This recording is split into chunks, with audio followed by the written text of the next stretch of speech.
अस्सलामुअलैकुम वरहमतुल्लाहि वबरकातुहू। इत्तेहाद न्यूज में आप सभी का खैर मकदम है। इलाहाबाद में बड़े पैमाने पर कुंभ का मेला लगता है, जिसमें करोड़ों हिंदू अपने मजहबी रसूमात अदा करते हैं। करोड़ों लोग इस बार भी यहाँ पर जमा हो रहे हैं, लेकिन इसी कुंभ के मेले को लेकर हिंदू मुस्लिम का खेल खेलने की कोशिश जारी है।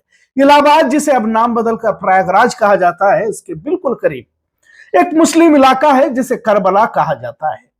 ये कभी आतिक अहमद का इलाका कहा जाता था। खैर, उनका और उसके भाई का सरेआम गोली मारकर उनका कत्ल किया गया। यहाँ पर तो आजकल कानून का राज है नहीं, ये सड़कों पर लोकतंत्र की जगह पर भीड़ तंत्र राज कर रहा है। खैर, आज का मौजू कुछ अलग है।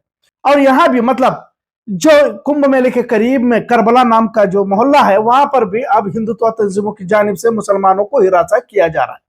अब यह भी कोई नई बात नहीं है कि मुसलमानों के साथ मुल्क भर में क्या हो रहा है। मुसलमानों को उकसाने की कोशिश की जा रही है, इन्हें जानबूझकर टीवी डिबेट में बुलाया जा रहा है। ऐसे वक्त में हमें मोहतात अंदाज में काम लेना चाहिए, ऐसा मुझे लगता है। इसी दरमियान कुछ मौलाना लोगों को डिबेट में बुलाकर मुसलमानों की तौहीन करने की कोशिश की जा रही है। इससे पहले भी इस तरह की बातें देखी गई। आज के मौजू के पीछे का मकसद यही है कि कोई भी बिला वजह डिबेट में न जाए। कहीं यहाँ साजिश ही के तहत मुसलमानों को इस्लाम को भला बुरा कहा जाता है। जब बार बार मना करने पर भी वहां क्यों कर जाकर जिल्लत उठाने में कुछ लोग बड़ा फक्र महसूस करते हैं, यह भी बात समझ से बाहर है। खैर, अब मौलाना शहाबुद्दीन रिजवी के बयान को लेकर हंगामा खड़ा करने की कोशिश जारी है। मौलाना ने कहा कि कुंभ की 54 बीघा जमीन पर कुंभ का एहतमाम किया जा रहा है। बात यही नहीं रुकती, बल्कि अब मौलाना कुंभ के मेले में मुसलमानों को फूलों की बारिश भी करने का हुक्म दे रहे हैं और खुद भी इसमें शरीक होने की बात कर रहे हैं। अब इसी बात को लेकर ना जाने मुसलमानों पर मनचाहे अल्फाजों को इस्तेमाल करके इस्लाम मुसलमानों को बदनाम करने की कोशिश जारी है। जाहिर अब इन फिरका परस्त जहनीत के लोगों की तो यही सोच है कि उन्हें किसी न किसी तरीके से मुसलमानों को बदनाम किया जाए। कुछ भी अनाप शनाप बकना और ऐसे जुमले इस्तेमाल करना जिसको ना सर है ना पैर है, और मुसलमानों के दिल को मजलू करने की कोशिश करना। खैर, अब तो ये रिवाज बनता जा रहा है कि कोई भी ऐरा गैरा मुसलमानों को गालियां बकता हुआ पाया जाता। अब इसी बात को लेकर दिगर मौलानाओं को भी बुला जाता है। अब ये मौलाना रहते हैं नहीं रहते ये तो मुझे मालूम नहीं, लेकिन टीवी में उन्हें इस्लामिक स्कॉलर कहा जाता है और वो वहां जाकर मुसलमानों को भला बुरा कहते हैं। इस तरह का नया तमाशा अब टीवी डिबेट में देखने को मिल रहा है। एक टीवी डिबेट में इसी मौजू पर लेकर एक बहस देखी गई, जिसमें जुना अखाड़ा के उमेशानंद महाराज अपने अकल के तारे तोड़ते हुए कहता है कि मुसलमानों को वहां इसलिए नहीं आने देना चाहिए कि वो फूलों में पेशाब मिलाते हैं। किस इंतहा की घटिया बात उस जगह पर बैठकर ये मलून करता है, ताकि एक माहौल मुसलमानों को लेकर बनाया जा सके। इसी तरह कुंभ का मेला औकाफ की जमीन पर होने की बात का जवाब देते हुए वीएचपी के अमितोष पारिक कहता है कि भारत में मुसलमान देश पर कब्जा करना चाहता है और वो गजवा हिंद करना चाहता है की बात कह रहा है। लिहाजा कुंभ का मेला एक मजहबी इजलास न होते हुए वहां भी हिंदू मुस्लिम नफरत के माहौल को बनाने के लिए कुछ लोग सरगर्म हो चुके हैं, ऐसा कहा जा रहा है। खैर, अब नफरती गिरोह को तो एक ही काम है कि किसी तरह मुसलमानों को निशाना बनाया जाए, लेकिन कुछ मौलवी या मौलवी नुमा लोग खामखा इनकी साजिशों के रास्तों को क्यों हमवार करते हैं। अगर आप किसी भी डिबेट में शरीक न हो तो आखिर तमाम बयानबाजी की जरूरत ही नहीं होगी। कुछ गोदी मीडिया टीआरपी के लिए मुसलमानों के किसी शख्स को लेकर इसी तरह उल्टे सीधे सवाल पूछते हैं। अब मुसलमानों को भी वहां जाकर फूल बरसाने की क्या जरूरत है और इस बयान की क्या जरूरत है। अब आपका वजूद ही यहाँ के कुछ लोगों को पसंद नहीं है, तो आपको कुंभ के मेले को लेकर बयानबाजी की क्या जरूरत पड़ी। लिहाजा ऐसे वक्त में जब बात बात में मुसलमानों का नुक्स निकाला जा रहा हो, मुसलमानों की नस्ल कशी के इजलास मुनक्कद किए जा रहे हो, ऐसे वक्त में बजाय नफरती गिरोह से उलझने के हम आपसी इत्तेहाद को मजबूत करने की कोशिश करें। हम मुसलमान पहले एक तो हो जाए, क्यों ना हम इसी बहाने से एक उम्मत बनने की जद्दोजहद करें। क्यों ना पहले कलमे की बुनियाद पर आपसी भाईचारे को फरोग दे। लेकिन कुछ हमारे दरमियान भी लोग होते हैं जो उन्हें यानी फिरका परस्तों को मौका देते रहते हैं। इस्लामी स्कॉलर, इस्लामी कायद, मुस्लिम धर्मगुरु का नाम लगाकर आखिर जलील होने की क्या जरूरत है। बड़े अफसोस के साथ ये कहना पड़ता है कि कुछ मौलवी नुमा अफराद हिंदुओं के खुशामद में लगे हुए हैं, बजाय मुसलमानों की हिमायत करते मुसलमानों को ही कुछ भला बुरा कहते देखने को मिलता है।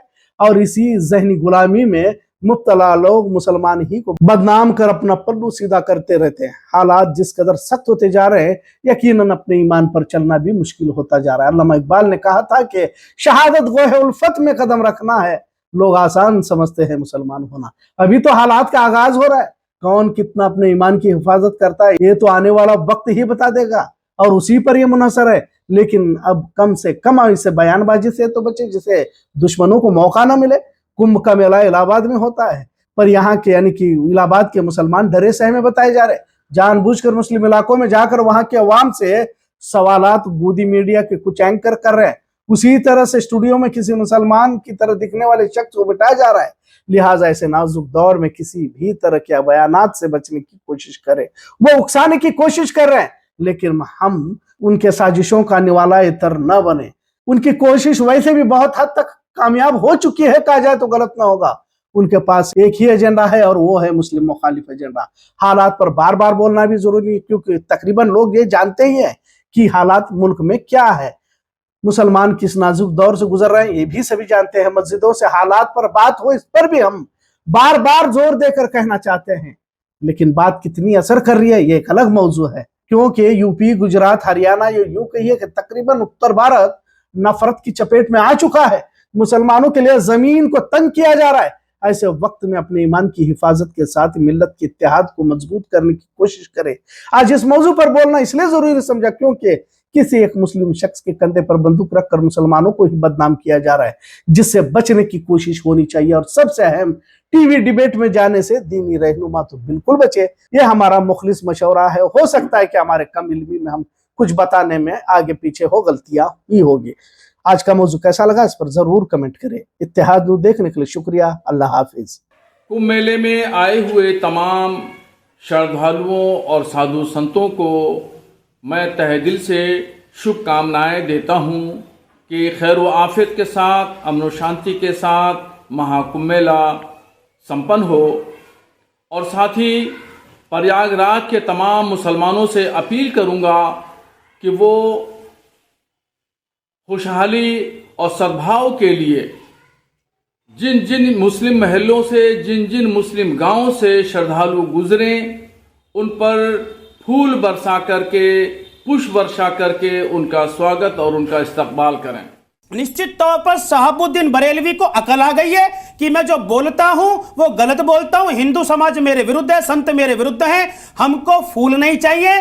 आप फूल क्यों डाल रहे हो जब ये आपकी धर्म और आस्था का केंद्र नहीं है? हम लोग तो मूर्ति पूजेंगे भाई, हम तो काफिर हैं। तो काफिरों के कार्यक्रम के अंदर फूल बरसाने का काम आप क्यों कर रहे हो? ये प्रपंच है, इन फूल भैया, ये फूल के अंदर तो मूत्र भी हो सकता है। मूत्र छिड़काव करने के बाद फूल बरसाए जा रहे हो, हमारी आस्था के साथ खिलवाड़ हो जाए, कोई बम भी हो सकता है, कुछ भी हो सकता है। फूल बरसाना इनकी भाषा क्या है? जब शोभा यात्रा पे फूल नहीं बरसा पाते, जब ये कृष्ण विसर्जन पे फूल नहीं बरसा पाते, जब ये रामनवमी पे फूल नहीं बरसा पाते, जब ये करौली में फूल नहीं बरसा पाते, जब ये छबड़ा में फूल नहीं बरसा पाते, जब ये दुर्गा विसर्जन में फूल नहीं बरसा पाते, तो यहाँ भी कुंभ में फूल बरसाएंगे। इनके लिए कुंभ में फूल बरसाना मतलब पथराव करना है, और इसके अलावा इनके लिए फूल बरसाना नहीं है।